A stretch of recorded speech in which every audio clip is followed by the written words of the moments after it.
Ia, i le tu nei tai o fou. I o le tātou Paul Karame, a sani nei tai o taitasi, o whaai ngoina. Ia o le malu tai au whaai nganga. Ai le ia mataina le tātou Paul Karame ma le tātou whaso. Ia se i o tātou a mata mua i se talo. I o vai le tua lo mātou tama. Mātou te vivi ia tu lava i lau o fio o e a te mātou le mana vaola. Nei lava tae au o mātou ala whai mai le mālama o nei asfou no mātou atua. Mo atu le pou ma le pou liuri sa mātou mo moe ma mālolo ai. Le nei o mātou ala whai nei asfou, le nei aso ua e foai, le nei aso ua e whaopopo mai aso lo mātou ola. Ia o mātou nonofo pēr mau nei lalolangi e le tu mau e le whai mo i mātou. Ona mātou vivi ia tu ai lea i lau fio ma momoli atu le whaatai o le taulanga. O le loto o le whaatai i lau fio o no loanga le lei malo o lofa tūnua. Ia ua mafuai ona mātou au lia mai le nei taia. Fauta maa whaatai. Whaatai le ola tulu i whaatai le mānawo le ola. Whaatai mea uma o e whaatapena mo i mātou. Mo le nei fo ia so fau lo mātou atua. Tamā ia o le au sauni a mataina nei Paul Karame le maluta e au whaleanganga lo mātou atua.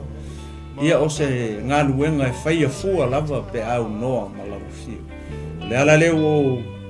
tatalo ai ma wala wae i lau fio i lo nofo ali i le tae au nei tama.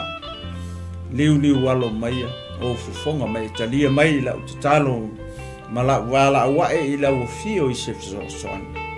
Anganga pa ia fio mai oe, te wheta lai e mori o lau upu ma lau sa vali ai o finangalo maloto lo nuu mo tangata.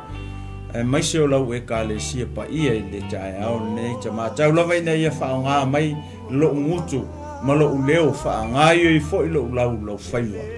Ia e wheta lai oe anganga pa ia te mori o lau sa vali ma lau whi au i le tae au nei ta mātau. Ia anu atu male mana lau upu nei tae au fau. Ia lawe ina se nganga molo malo. Au sili o le whamano si ai o le tino o ke wiso ina ia tasi le tino o ke wiso. Ia amata ina e lau fio nei whasoa ma nei Paul Karame. A mai a ia ufa. Pea i folawa. O o le au auna e lea ma.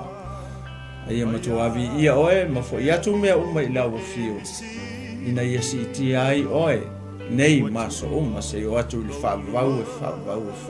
lau. Ia i lo suafa pa ia, lo suafa i sili ese, lo suafa i mau alunga e lau tele e loloto. Le suafa o lo tumu i le alofa ma le alofa muti wale. Le suafa leo lo mato li i o Yesu ke riso o talo ma vala o to. Amene, ma amene, ma amen. Ia. Ia le tu nei tu lao le tai au. Ia e fie fo ie fatalo fatu. Ia maleanga falo alo nei tai au fo le ua tato au dia fatasi mai nei aso fo le lofa maleanga le le o le tua. Ia fo ile ai le vi inga ilo tato tapa au le langi fatalo fatu ile maleanga falo alo. Ia e le pa ia o Samoa malana tapo inga ia ine nei tu la le tae au ni ia le li fapto se fatalo fa au fa ngaro pa ia le tua ia ile fata fa taulanga ma le fata fa taulanga nei tae au fo ia malo so fo mnuia malo langi ma ia te ole tanga to le tua ia malo fa le tua nei tae au fo ia fatalo fa tu fo ia le kalesia pa ia ke riso Yesu ia uso metu fa fine ile li ia au fatu tu o male au pa ia male au pele ia whaataro whatu, ma lor te talo. Ia le ngata fo ilea, ia uoma pa anga le glopo, ia i tuli manu e fia o nei, la ulangi o fea o au mauai ma mai moa mai ai, ma maua mai eile nei a por kalame ma nei ala leo ma nei ala ta ia whaataro whatu ia te oe le pele, ia ele nei tae au fau. Ia, aile i alu loa lale tātou polo kalame ia fia momori atu foi se whaatai tātou sponsors. Ia, ole au le laulau ina atu ia o tau suafa, ia ma pisingisi o rofa pena ona langolango ina ia le kolopo. Ia whaielo leo whai ma whongo fwoi tau momori suisunga le whaatonu pasta mai kueta. Ia whaaleo atu ai se whaatai tele i sponsors malava. Ia i company ia alo ma tama whanau o Samoa. Ia olo fia fwoi whapena ona tutu mai tau au ia langolango ina ia nei ministry. Ia wa lava le tala ina o le tala leo le malo le tua. Ia le ngata fwoi lea. Ia o ekalesia fia, ia i tonu o New Zealand, Australia, Samoa, Amerika, ia olo whapena, ia ona soani foi ma tutu mai foi le au ma le soani. Ia o lava le whaalau te le ine o le malo le tua, tau wala atu le global. Ia le ngata foi leo au ona le tua mo lato whare tua, ia malo le soani ya tau ia ile ne fo ia la leo man ia la ata ia fia momoli atu fo ia se whaatai i uso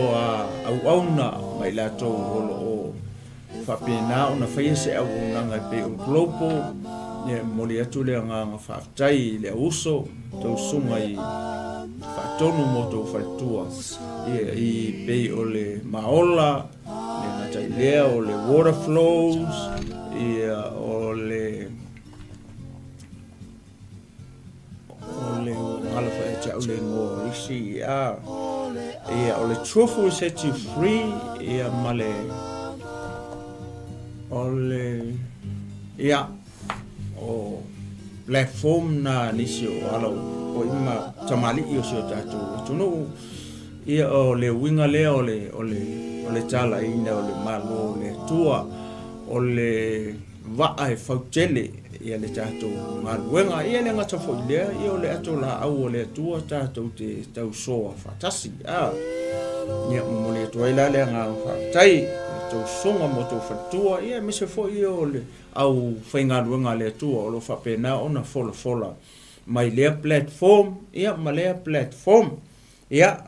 le tua tonu tele maununga i se vi inga o le tua ia i le tatou au nanga ia ai o le taimi nei ia a se i tonu o le aso nei o lea e whapea o le aso fo i lea o le Valentine ia tonu o le aso fo i lea pe o se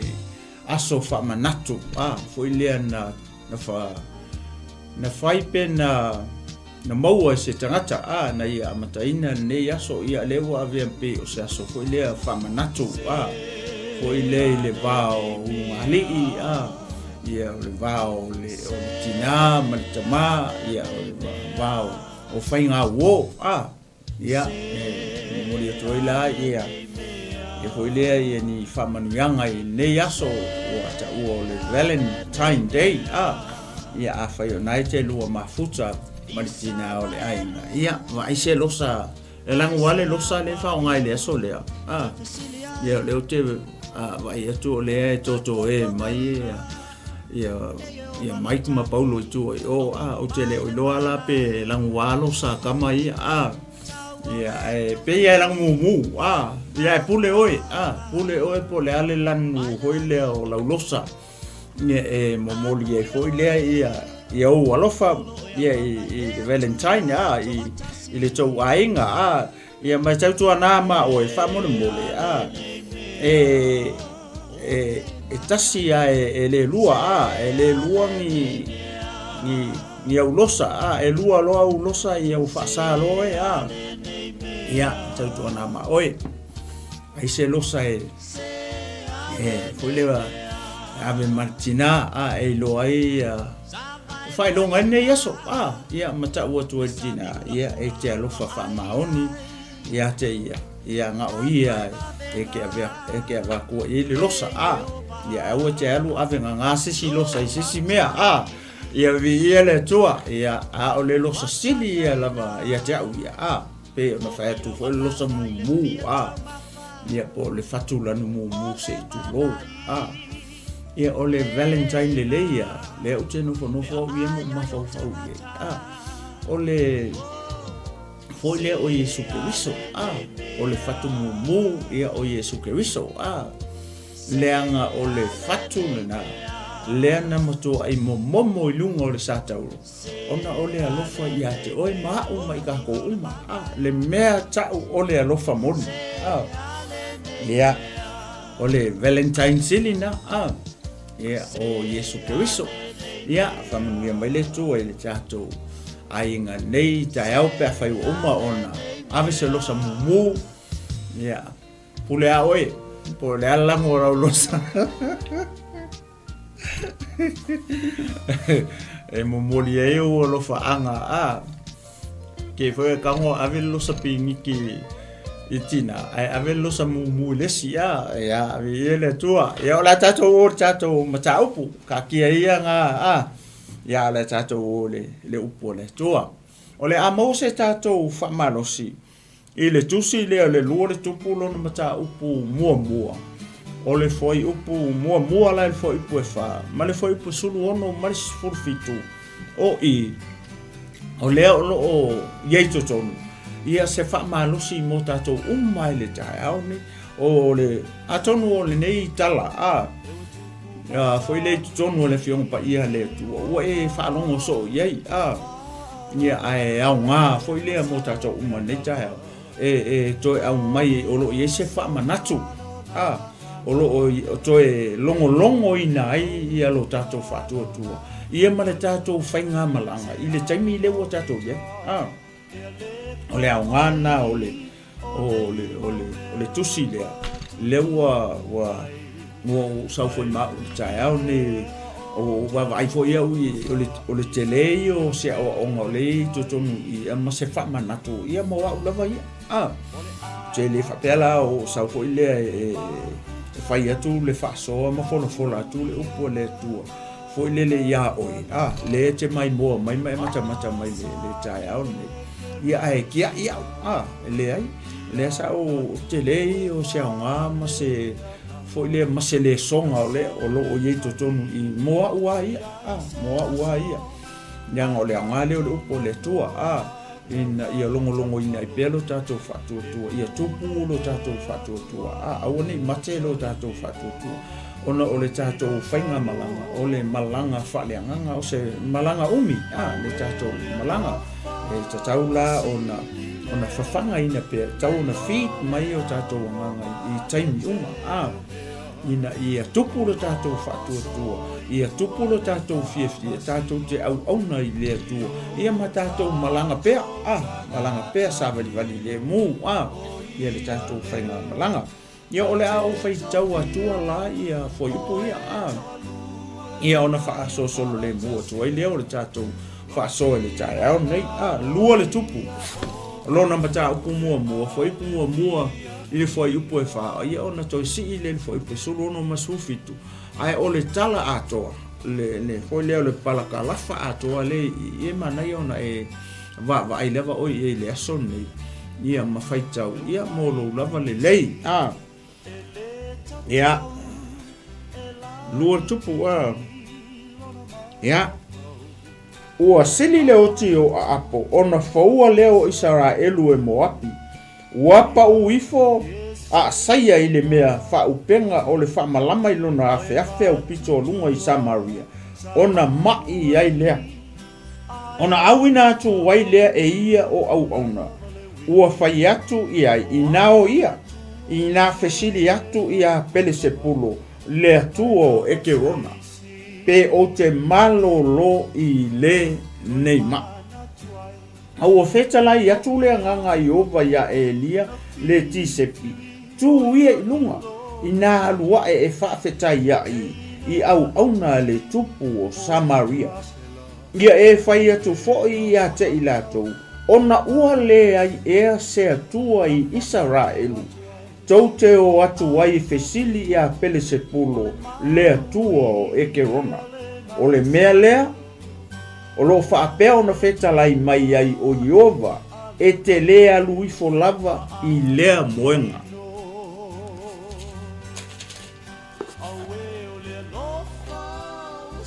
E te lea luifo lava i lea moenga. Ea.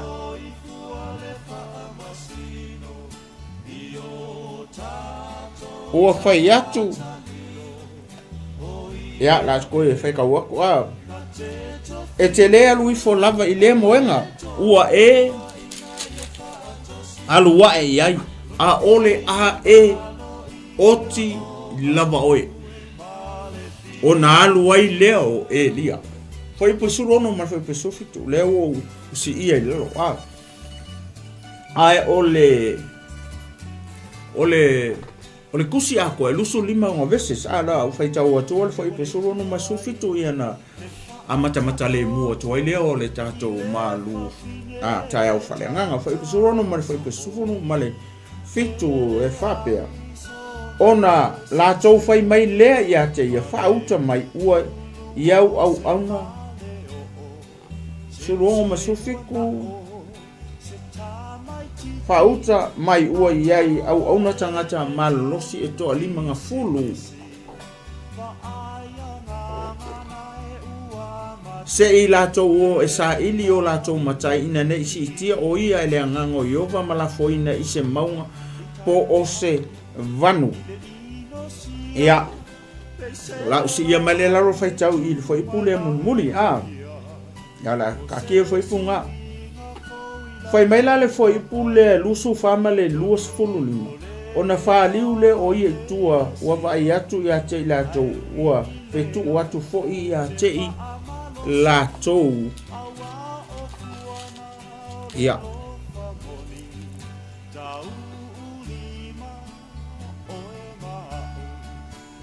le ai sa se fiku a ona oti le o ia tusa ma le fionga yo na fai atu ai Elia ona solo ai ane ai le o yo ramo e fai matupu i le luo tausanga o yo ramo le atali o yo se fatu le tupu o yuta awa e le ai sona atali o toe o mea na a saia na ia faia e le itusia ea i le tusi i tala i nofa i ngā tupu o Israelu. Le alau e whalongo i le tai au nei. Ia o le tala peo no whai atu ua loa o na e whalongo i ma e silafia ma e loa. I le fola ina lea o le afiongo pa ia le tua i tutonu o lea malu ma lea malu. I lea aso sa ma lea aso sa ia ma so se mea foi. Po fea lava e te alu malanga i ai. Ai te iwa e alu watu e whalongo i se au na le atua ona o ia fola ina ia le tala le. Leo e whalongo i le tae au nei. O te whaulu tala ina ia le whasoa i le tae au nei. Fesili i le atua moni. Ua o le mea le watupu i. Leana e whalongo leana o whaitau atua le tala. Whai mai ua foilea ua mai e le tupu o Asaia o le tali o apo le tupu o Israelu fai mai ua mavae le oti foilea o le tamaha o le li solo ai ene lo le li le fai matupu o Israelu o le Southern o le Northern Kingdom o le mea la le o le kamere piongo pa ia le tu fai mai sa savili pe sa kau pe foi le longa moenga foi le moenga fa upenga pe o moenga foi e tele na e vai i foi le ne fa nga e tanga tai mo me foi i beach le ke vai ngo i le pico le moenga i le singiu ai ngo le si pico o le moenga i le singiu ia ona foi le pe swing ia le o tangata o fapenga umala mo en or kupu le sa falu e tupu i lunga fale o le mela le wa tupu ua falu le kupu ia ele o ka ua mai foi le tusi pe le ale ko inga le ale foi le size tu lo le kupu ai kingo ese pe la po o ingala lenga pa uai la le kupu na pa uai le o le tupu i lona moenga le le sa fa alu e lunga fale o le mafu anga kongu ala nga lenga mai le kupu ia ka ko kele loa pe o le tupu ngau ia pe ngau ango o le ale o wale o le mafu anga le fa matala mai ele tusi na mafu ai ona mai kupu ia sa kaua le farkua sa kaua le valentine le kupu na abis ko inga vai se fo ngau fo ai lenga pa ia ele fa makala mai kusi fo le pe ngala bea ia se va en o tino le tupu pe sa ka ele unu se kulo pe ngau le lima pe ngau vai po le ase me lona winga e tangia mai i foi le o lo wa fa inga i se va en o tonga le kupu pe fa o le kupu e la po pe fa o le tupu pe a se me o le va o le lima se la ma le ono se la pona le ma fa ia man ko foi le o kupu ia nga o le kali o le sua ia ma alu i langa swimming pool ia pe alu fo i mi sanga dream fo le ingia nga mesisi alo winga kupu le ingia nga mesisi winga e pauale o le me fo ile o le i tonu mauta le tupu o nga o langa moenga le pe fi fo le e o ku ke ngeki fo le lo au nga ku le ku ku le mai o le me wa ka alo ke ngeki ke nge ku le le moenga o kupu se me fa penga nyanga ile o fa matala mai tono le fiong pa ia le tua fa penga a yengi kenge ku le ia o langa o tupu pa u no moenga le o le mafo anga le nga fo ile lenga nga mai kupu nga mafu ai ona tupu lo la le fa le kongu ke le o le fa le tonu le kupu kongu kala nga ile tupu ile va o le tupu male tua o Israel ia malonga kua lenga o ia le tupu i le malo Israel po no Northern Kingdom le taimi le ia ua pa ulo ngei la le tupu ia o ila lenga mafua ilonga mai kupu ia au pe ua saili sosoani lo le tupu ua saili i le kupu i songa malo longa ole mele wa tupu mana tua ole tupu o ia ole tupu o Israel e ai lo la tua le ye pe ole fa matala mai tonu i le tala pe ona tato fa longo i le no fa tua wa ngofo lo la le kupu ma fai atu i ana au e o maila e ola e fesili la i le atua o lesi ngou e ese le ngou lenga ese le ngou lenga kuli e le tupu ana au na e o e fesili i ai pe malolo i longa mai e kupu i Israelu e fesili i le atua o lesi ngou o le ngou le nenga a winga ko e pe lenga kuli e le tupu ia na au na o le nuu o eke rona o le ngola o le atua o le atua eke rona o pele se pulo o ko vai le mele tupu i ua le fesili ai se ale me ua le fesili ai i lona atua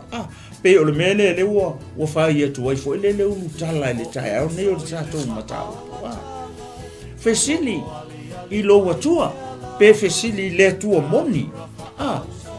Fesili ole ke le yo se o nga mota to a mese au fatu tua. Male au kisiano Martino ke wiso le tai au nei le kala le. Le nga o fele ka ke ye. Ngai ke lo, ngai ke sile fia lo tua sa mo le kai au mi. O le fo i o ke lo ia lo tua. Lo tua le o ke au ma ye lo ke lo. E fa penga fo la o e mai mo mai le tai au nei. A mese au fatu tua. Martino ke wiso. Ia mese fo yo so mo to fa fine i le. Ngai ke sile fia lo ku. O ai le ngoa o lo tua. Ile kai au nei. O e mana tua le ngoa o lo tua. E kaunga e lo tua. E kaunga e sile fia ma o loa le ngoa le tatou tua. O ile ka le ngoa tatou tua. O Yesu Keriso. O le tatou atua o Yesu Keriso le atua Iova le atua le ua le fesidi e le lea. Ai whawhe kai le ngatu pulanga le ua kako iei. Na liu tino tangata la Iova lea. O le kaimi lea. Ele iliu tangata, ele iliu tino tangata i Iova le atua o Israelu. Pero le kaimi nge ua kako iei. O le mea le ua tupu i le ua mai ia le. Ia le tupu. Le lope ngau. Le lope ngau kupu. Le lope ngau a angor tupu. Lenga pa mai ile swingi. Lenga po le peo no ufa ia tu fo ile. Le lopo o sao akele kule inga e ke ngeki swingi o ko inga. Ko inga ke longa maf. Ia wala ngo kupu ia sainga kupu ngi. Awa ngale ayama mo. Ia oso ilungo fa upenga le swingi. Ile ai mas kolengi. O sea o nga ke le fo nga mo ka ko. Ia mga umi ale exercise ka ko uma. Mo vai fo la ile mele o tupu i. Le ala uma. O ia o le tupu. E yelo la to tua.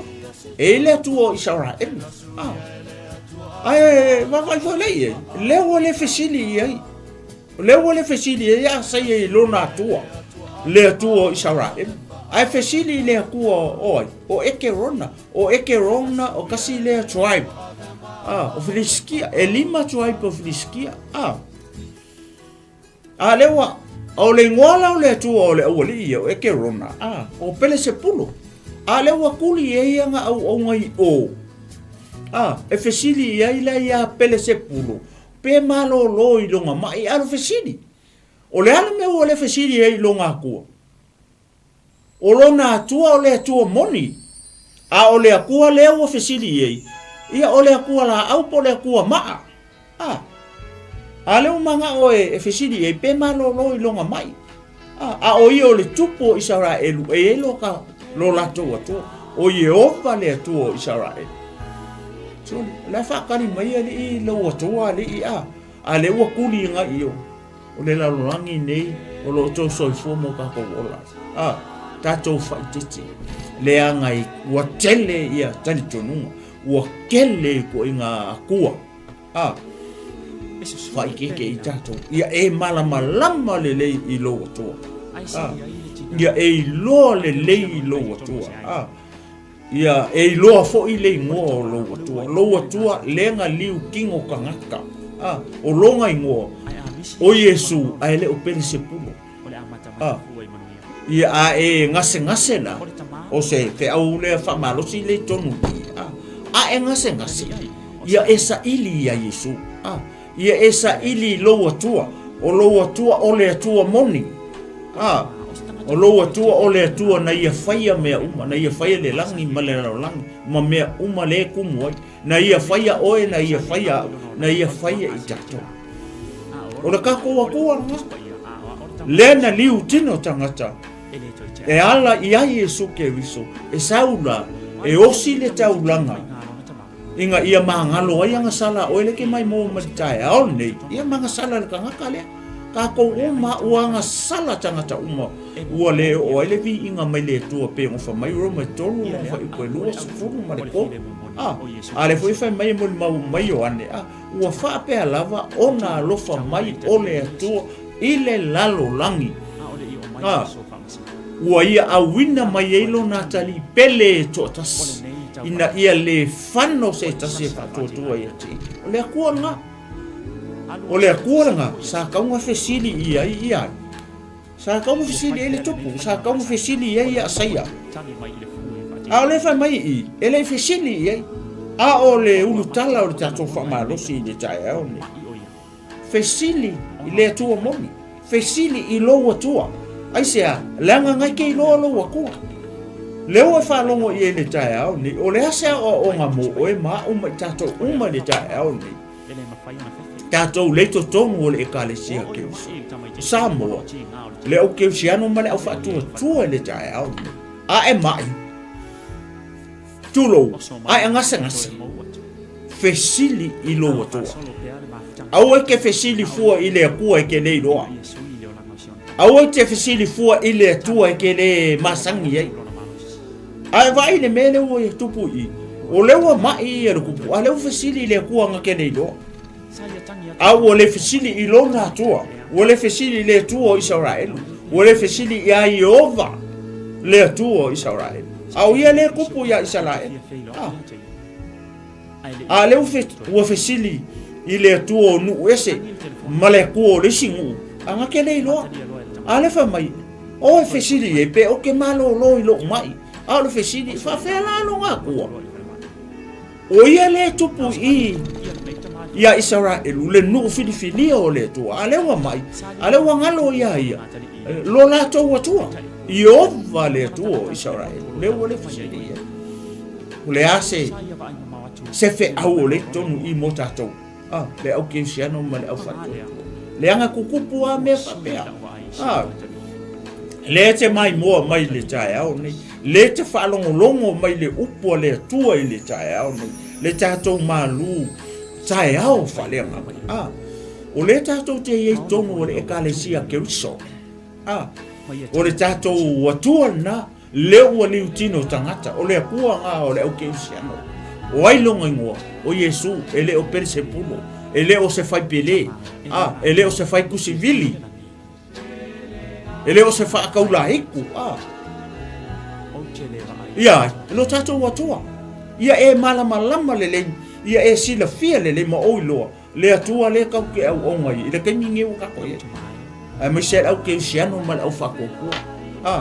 o tele tala noa tu i uso lai tua o le whaotang.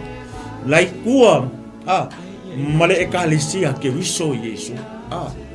Ka kou ka kalo i tangata lai tua. Ina ia lato i loa le tua lea. Ia lato sila fia le ingoa le tua le ke au onga ye. Mo tato au onga ye. O ai, o Yesu. Ka o ia Yesu. O Yesu ea, o ia nga ke wha maloloa se mai.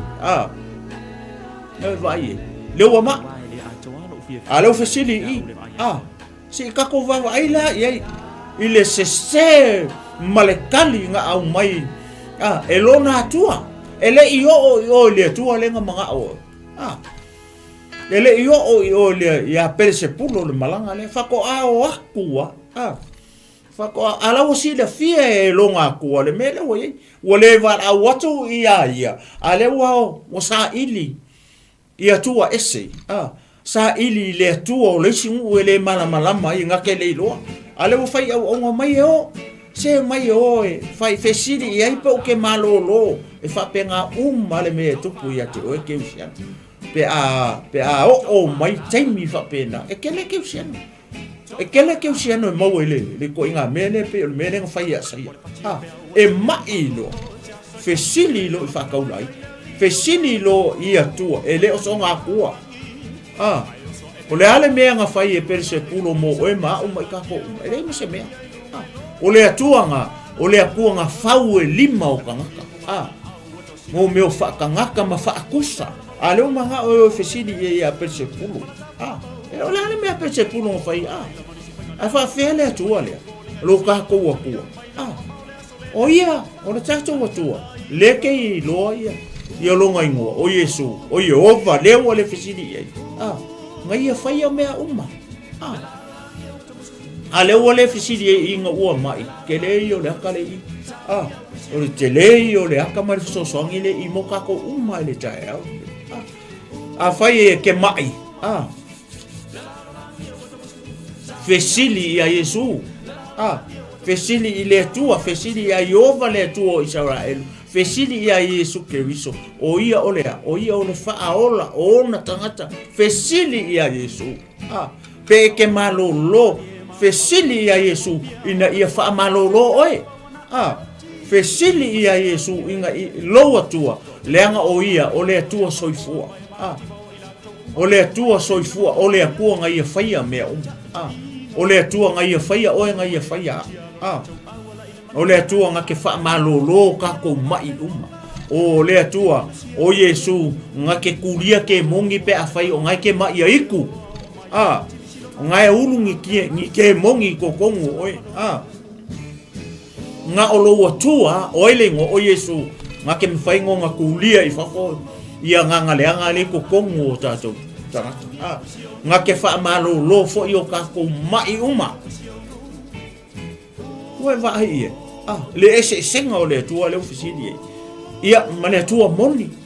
male akua le ke au ngai male atua le ke lo male atua le ke sila fia lo ngua le o liu tino tangata le akua le o lo ngai ngo o Iesu Keriso o le winga o le ngo Iesu Keriso o le faaola o tangata e maila fesili inga ia faaola inga ia faamalolo inga i tatou mai o tatou mai ti nga nela sikama ikai mia nga wako ele malanga ai feta life o lole angelu ale tua ia elia sau alu e fa feka ia ile malanga au nga ale kupu o Israel faila ia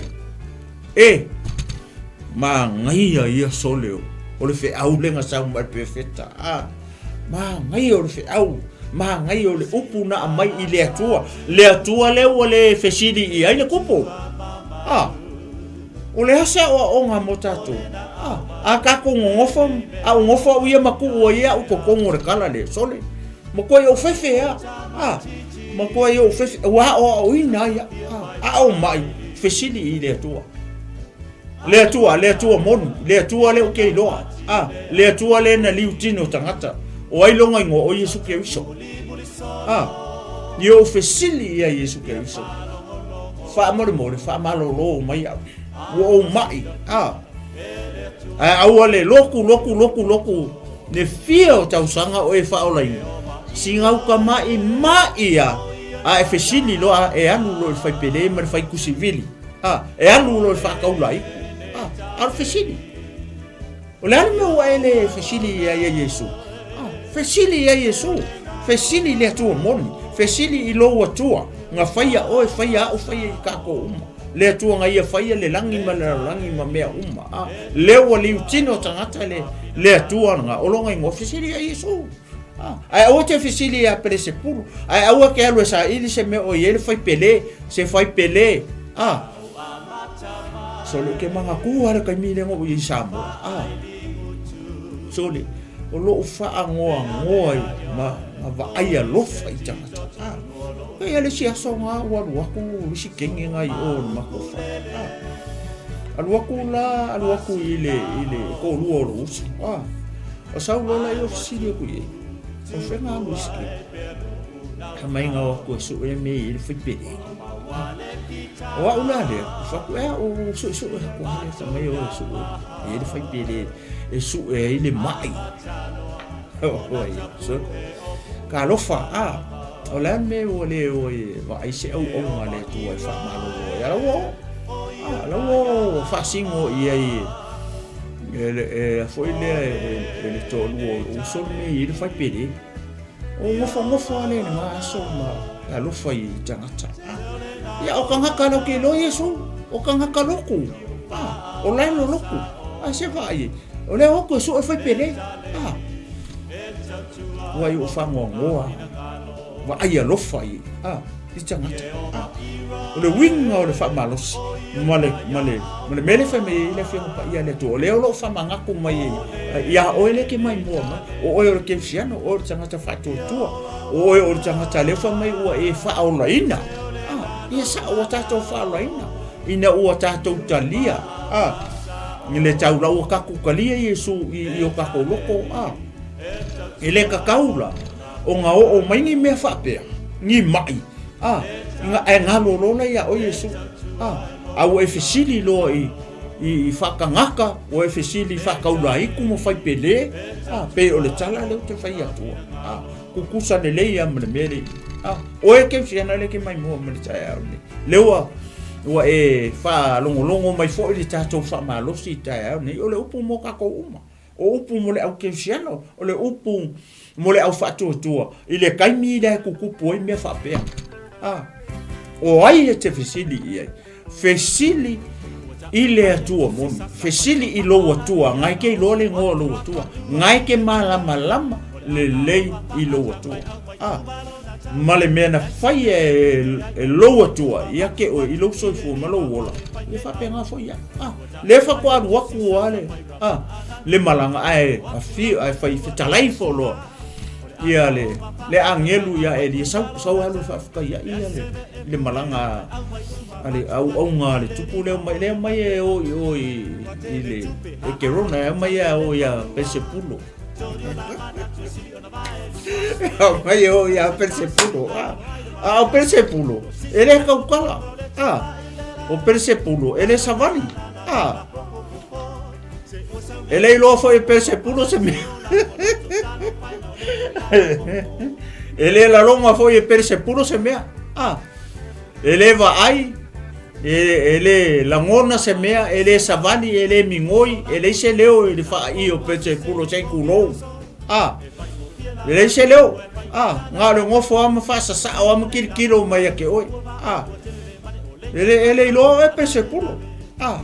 e ngu Persepulo ele la longa e fai pe Persepulo se kulo vai ia mai lo saulo ma perfecto ia ko fo ngeia ia ko fai ile kupu ua le ai se atua i Israel wo ko mai ko ke o fesili ia Persepulo le atua e kerona ua le ai se atua i Israel wo ko mai ko ke o fesili ile atua e kerona o Persepulo o le mea lea fai aku ai le kupu ele koe aluifo o ie le moenga lai ai o le oki ai sea ia ngā kali oi o le mangingo i o le tali o le ai ese akua i saurai ua kou ai ko ke fesili sa moa ma le au ke siano ma le au whatuatua i le tae au ni ua le ai ese akua i kongo le ekalesia ke liso ua le ai ese Yesu i to tonu o lana ekalesia ua e mai ai e alu e fesili le fai pele e alu le whakaula iku peke malolo pe o te malolo i lo umai leo e whalongo i e le tae au ni i le kangaka ua le fesili i lo ngā kua o le ile atua ia Israelu o longa whaalawe ua le fesili iai o le Yesu Keriso te tonu o langa ekalesia lewa mai ua le fesili iai oe va ai o le aka umaranga oe ma umai tatou i te tonu o le ekalesia Keriso e ngase o mai kako fesili i lo tatou atua kako fesili ia Yesu Keriso Yesu whaamalolo mai au o oe o le ali o oe o le atua whaamalolo mai au au ke mai o ngā ngalo le ia o ke usiano o ngā ngalo le ia te o Yesu e alu le fai pele e alu le fai kusivili o le ale unga oe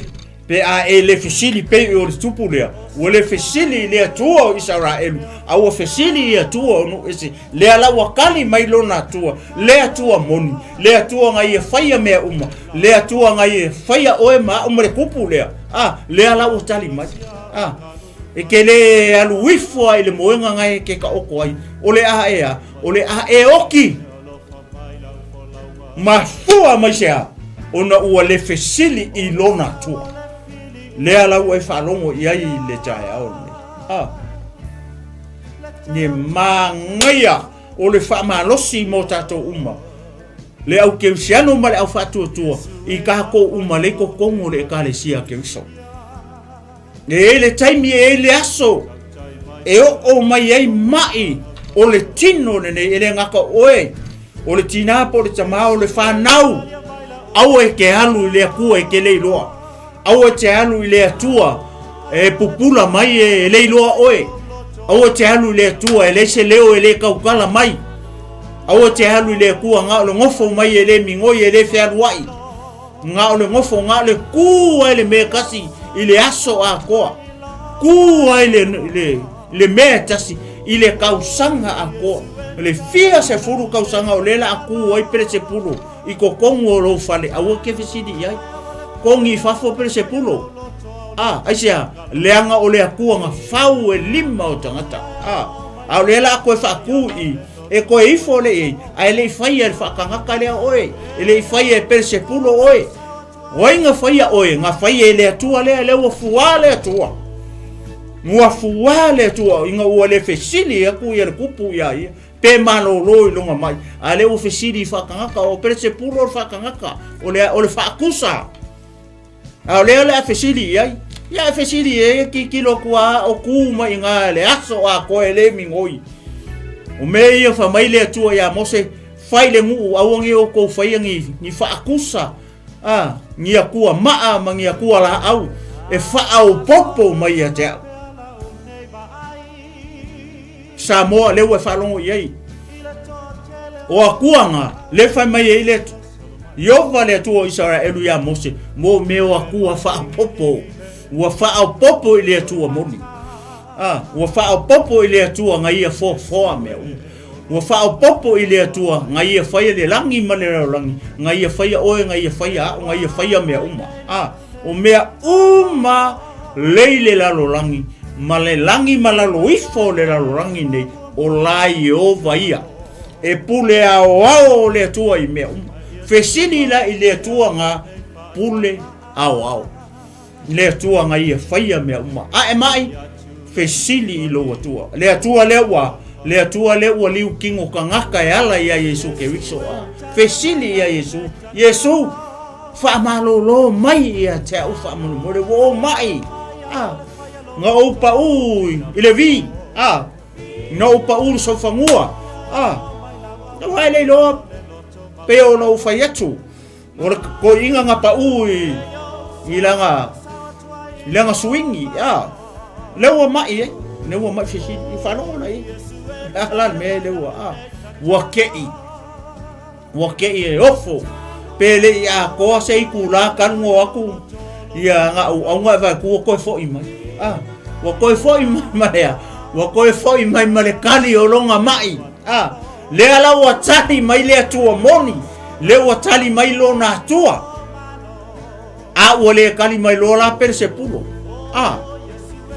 va ai lewa intercepte le kuor fainga malanga le se o la ka waku la le kupu le unga o longa mai fai wo le fesili mai ya te ya le la ukali na wa usida fia le tu nga o me pepelo me la fa me pe se pulo le anga o pe se pulo ele o se ku le ina ele o se ku kupu le wole fesili aku ilonga aku le tu moni sa ka unga fesili ia le tu Israelu le tu Abraham isa aku mai akupo le wole fesili ale la fesili le se ku le ku nga ke le lo le tuo o ese le ku Palestina le ku Filistia ni ala wa mai tan o le ai oki Hoke loa hoko. Sama kuai. Fefe le kupu. Le ofo le kupu soli. Whako le vave ari. Lana mea kou vave mai e whako ko ngeia. Ai whai mele kala au ngā sau le sika mālo whaka iai mako. Whai mai make o mai whai aku ia ke oe. Whai atu ia te oe le tupu. Ua le ai ese se tua i Israel. Ma ngai e o upui. O se fesili fo i lea mo le au keisiano mo le au whatotua le tae au. O e to tonu o le ekalesia kerusa. O le fesili ngā e kaunga. O le fesili ngā e kaunga e fesili e mo fesili. O iai ea se tua i to tonu o lana ekalesia. O iai ea Iesu i to tonu o lana ekalesia. Wa e alu i whai pele. Wa e alu ave e eilo ua kalii. Masu e eilo ngā mai. Koe vai, solo mua i keusiano. Lai whai e keusiano. Peo ngu whai aku mea leo ki whamakala. Ngo uwa ai e Samoa. O ngofo i le aso ngau. Ua lofa, ua alu lan kei. Ua whaasingo ko i e. Fo i le longa ka senge le. E ngofo malo uso. Le mea i e whai pele. Ai fesile ko i whamai o e su e i le mai po le kama e o longa ko lua. E po longa ko lua. Ai o tangata la ko ke lo Yesu o le vanga whaalongo ia Yesu tangata Samoa ia au lai whai e tangata Samoa le mea o le mai loa o so lo e whai pili mai loa su e loa whai kusividi a whai o le te whaalongo longo ma le tae au le upo le tua le tae au e mai fesili le tua fesili ia Yesu Keriso leanga o ia o lea ni i o le whaana ia lea la fesili o e whape i mere kangaka whape i mere kangaka nga whamai se o le kangaka e kau furfurua o le tangata e tau furfurua tangata kasi ale make ale kupu o Elia ai vai la mele na tupu i wa ai e mai ai le fa maua lalo le loko ele fa maua lalo le loko ku le anga le wa au fa longo i le tala o le ka ke lo perfecta o vai o le ale mesa ka un fai le ku sa ka un fesili le perfecta o le perfecta la i le tu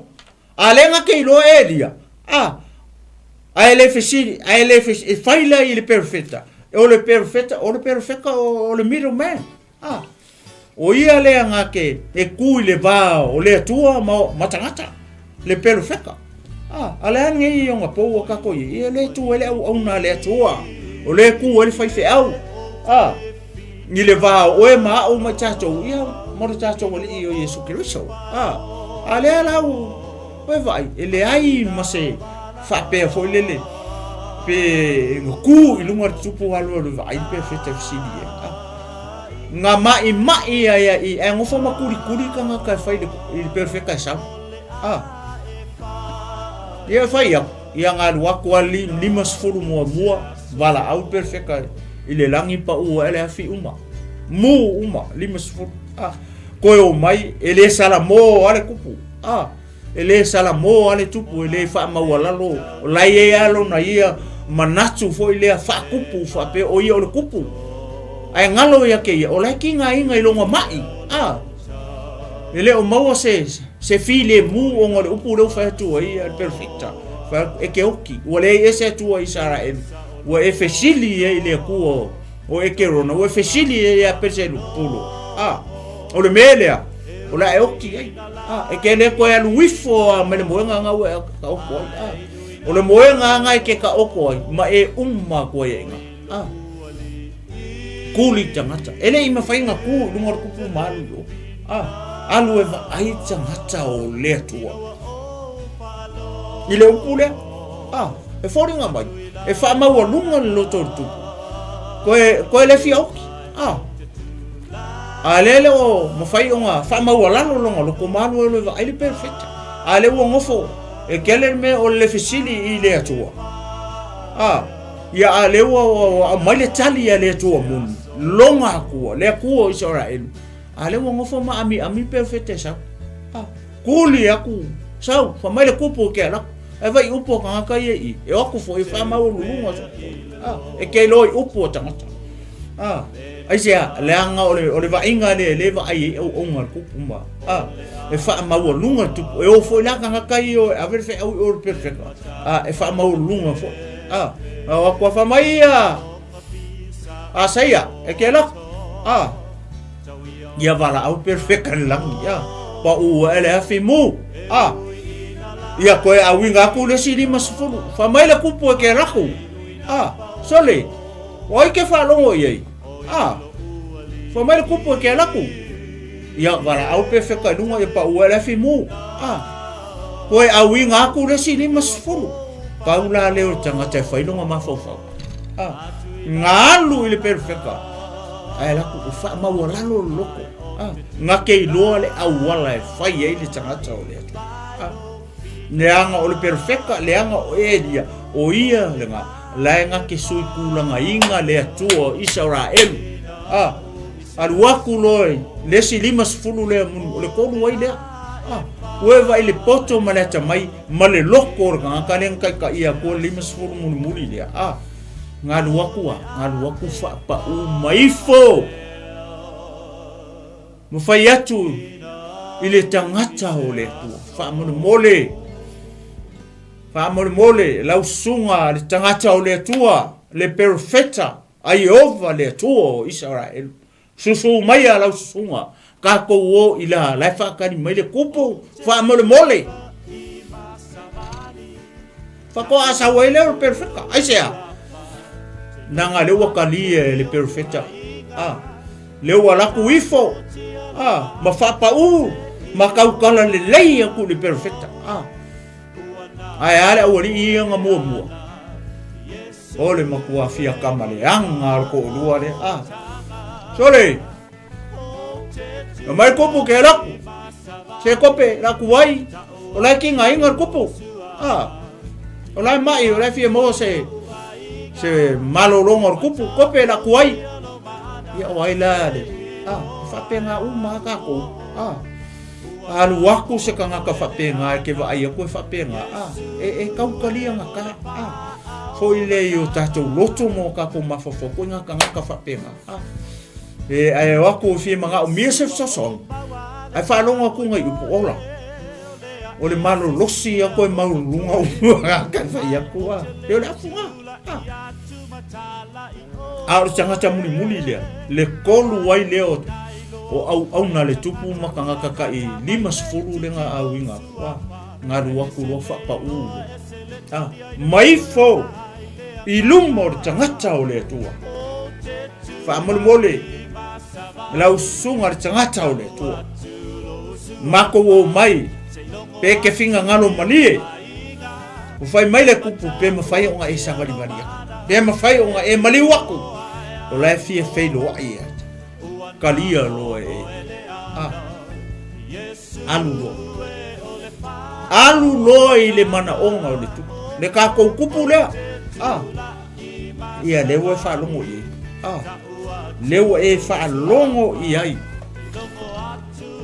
ele i fo i ai el tanga tole tu ala ngo ia le ma mai ia le upu le tu e sa ula fa i le ka ko kupu le ka ko ni ia le tu ni ala wa sau do fai sa o ia le kala ile tupu le wa sau fai o upu ia nga au mai mua ele tua ia elia o upu nga o le kalianga elia ele iko esuia elia le upu le tua ele iko esuia ele tua le fai unga ai ova le tuo Israel ele ko suia ele ko suia la va le perfect o upu ale tua o le upu nga le tua e ka ngu ale upu le tua ele ko li ua sesi le upu le tua o le mea o fetalai mai ai le atua e kaunguua e kupua i mo le mea o le tangata i le whaamaua lalo le tangata e maua i le loko whaamaua runga se o whaita ua tuala ia foi upu ia o le ina ua walu langa o e lia mai ona whai atu lea o ia te ia o lo whaapea ona fetalai mai o Yehova ia koe whesau ala i kiki i lau whai pula ona fetalai mai ai lea o le angelu a Yehova ia e lia ia o lua o ifo mai ia aua e te matau ia te ia leo koe wha mai le angelu o i le au ngā muri lea ne ngaru waku maresi 5 awa umanga mu 5 mua markai mu le 5 longa lua markai le ala waku lo ara le si 5 markai le fo la ko fa mai fo la le angelu kai le angelu ale le nga fai alu fa fa ia au ngale kupu Israel ka ula e upu ia ole ese tu Israel wo ko wai ko ke fesili ia pele se pulo le tu e ke le angelu ala le fai mai ona fetalai mai lea o le angelu a Yehova ia Elia ia o lua o ifo mai ia aua e te matau ia te ia ona tula ia i lea o ia ua la o ifo i le tupu ona fai atu lea o ia te ia o lo whaapea ona fetalai mai o Yehova o Elia lea ona ua e awina atu o au auna e fesili ia Pelisepulu lea tuo e kerona ua lea i ea se atua ia Israelu e fesili ai i lana afionga ua lea i ea se atua i Israelu ua e le fesili ai i le atua Israelu i sana afionga i sanga upu i sanga kali le ana melo ye le fesili ia le kua ese le fesili ia Pelisepulu ai le fesili le tuo Israel o le ale akale i mo tatou ke usiano e mai e ngase o oe o seisi o lo a inga alo mafanau fesili i le tua o le au fatua tua fesili le tua o le ekalesia ke so fesili ia Yesu ale fe mai wale ia se tua i Israelu wa ele fesili i sanga upu wale ele fesili i sanga kali lo winga na ole o fast fai kaude vi ia le tua e ngase fesili ia Yesu o le tonu o le ekalesia keriso fesili le ulu o le ekalesia po le asanga kali o le asanga fionga o le asanga upu vi ia le tua falongo foi la ia o le melea e te le maliu i foai i lea lava moenga ua e maliu ai i ai ole e maliu lava oe le ua falongo i ke usiano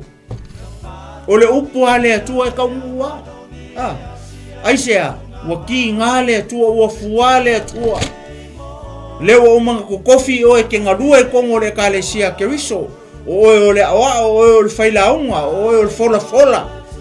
o le kama pese o le kenge pese lewa e mai o le fesili ia Yesu e alu le fai pele le ala o kali mai lola i kai pe o kupu le ua le ai ea se tua i Israel e ke fesili ia i sekali e ke fesili ia i langa fionga o le ale tali e amai le atua Israel po le ale tali e amai a Yesu Keriso o ia o le ulu o le ekalesia pe afai tou te ngase ma o mai fo ia ke leo le o mai falongo fo le le ko le liua le upo le tua ai sia le anga le fa ma wala ro ku e le isala mo le kupu e fa ma walunga le loko le tu o le curse le mele mo le ainga mafua mai ai onga makua ya apo mai se pele o mai de kamale o le mea e kas ko ainga e fa pena mai ai matua le sa fai makupu makua oka le wo o me kai mi o langa ngofo ele fa mo la lo ngake le loa le tuo Israel wale wo fa longo ye ni upu ya fai mai o le melea ete le maliu I foai I lea lava moenga ua maliu wa iai o le moenga ngai ke ka okoi o le moenga ngai ke umai ilo mai ngai ke mai ke le koe lui foi la lo moenga olea that's your death bed o le moenga nga ke oki ai lunga fa penga la moenga le ka okoi ua maliu wa iai ole maliu lava oi ona oti ai le oi tusa male afionga Iova na fai atu ai Elia ia ole nga ke leo se fe au ke leo se fa mangaku mo tatou I le tae au fa maia fe sili I le atua mon fe sili I le akua lo atua ngai ke lo le ngo lo atua ngai ke malama I lo atua ngai ke loa longa ngoa o longa ngoa ngai ke sila fia o ia ole atua mon o ia ole atua fo o ia ole atua ngake fa malolo ia o to mai ma o tato ia ole tato maluta ya fa le nganga le ia ine nei tae fa manuia mai le atua anga le lei atu le nganga pa ia ole atua fa to atu lana upu ia ile tae au nei o to loto moto finanga ina ia fa malusia ai I tato a fai we ngase a fai we mai o I sesi o le ainga o mai nei taimi le wa fa longo upu le tu au e ke sa ilia le aku e ke lilo au ke alu fuai I le aku e ke le masangi au e te alu fuai I le atua o isi karikongunga a ia alu lava oe I le atua ngai ke sila fia ngai ke fa kua yai alu lava oe ia Yesu Kristo lo tato ni ima lo tato ia tato fai se talo yo vale tua lo mato ma pastai mo la upu ia nei tae fo mai ane le ngaluenga le ato to ala o le malama fo ye o tangata ala we kalesia talo le ia la fo ia tu lo wanga pa ia o ia na te fa atoa o ia na te fa malama o ia fo ina te mafai ona moli o ia ai fina ngalo maloto o lo no mo tangata me se la we kalesia pa ia nei tae fo ia alu atu male mana la upu lave ina ia sianganga molo malo sili o ia me ia fa malo si ele tino ke wiso ina ia tasi le tino o ke wiso se upu se tala o tala ia I ma o mori mau ele tae au nei o le longo malia I lau fa fonga le tu fa mangalo mai ia o lau o ia fo ia tu me uma I lau fio ina ia vi ia ma vi ia yo lau fio e fa wau ia I sua fa pa ia sua fa mamalu le sua fa sili ese e mawonunga e lau tele e loloto le sua fa lo tumu le lo fa male lo fa muti vale le sua fa le o lo mato li o Yesu ke viso o tatalo ma va au to amene ma ia ia le tu nei I tu la o le taiao ia momoli atu le fa taitele ia ila to uma le sama futa mai ia malanga ina fo ile tato malu taiao fa le nganga nei taiao fo ole au le la lo ina atu to suafa moto I mo nei taiao moli atu le nganga fa taitele ia ile to lango ia ile tato mata upu nei taiao fo ia nga to ile o fa ina pa ia le tu mo la to fa tua ia le tino ke wiso ia uso matu fa fine ile au pa ia male au pele ia I nei tu la taiao ia fa mani tele le tu e fu anga le ia so fe anga luenga toi la vasinga nei aso I fe au mga luenga ia mo le foi ia whakatai tina o le ainga ma lau talo ma lau tāpua inga ia vi ia le tua te tonu tele maulunga se vi inga o le tua ia I le nei tū la le aso ia mai a te nei le tinu umalo fo mafu o te whātu sa moe nei tū la le tae au tō whasoifo sa moe.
Ula ula ula